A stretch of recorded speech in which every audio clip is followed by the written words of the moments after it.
Hello दोस्तों, मेरा नाम शिखा है। जब मैं कॉलेज में पढ़ती थी उसी समय से मेरा ध्यान पढ़ाई में कम रहता था और उन लड़कों में ज़्यादा रहता था जिन्हें मेरी तरह ही स्कूल कॉलेज बंक कर बाहर सैर करने का शौक होता था। उनमें से कई लड़कों ने मेरे साथ एकांत में ले जाकर मुझसे रिश्ता बनाया था। इस काम को करने में मुझे बहुत अच्छा लगता था। ऐसे ही एक दिन मैं किसी लड़के के साथ उसके घर गई थी क्योंकि आज उसके घर कोई नहीं था। वह लड़का मेरी ढोल बजा ही रहा था कि पीछे से मेरी मम्मी आ गई और हमें रंगे हाथों पकड़ लिया।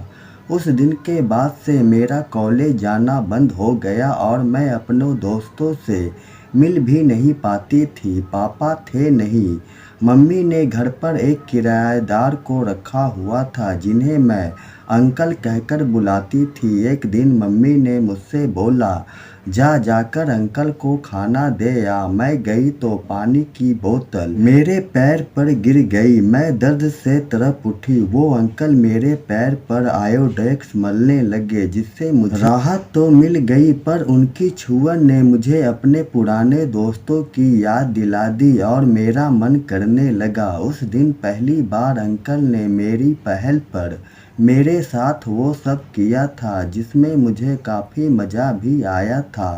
अब हर दिन छुप छुपाकर मैं उनके घर जाने लगी थी।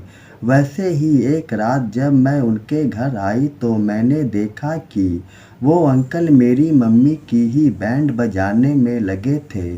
उस दिन मुझे समझ आया कि मम्मी अपनी पिंकी पिटवाने के लिए अंकल को घर पर रखी है। थोड़ी देर खेल देखने के बाद मैं वहाँ से वापस आ गई और मम्मी जब दबे पाँव अपने कमरे में आई तो मुझसे भी अब बर्दाश्त नहीं हो रहा था। इसलिए मैंने अपने एक बॉयफ्रेंड को फ़ोन कर चुपके से बुला लिया।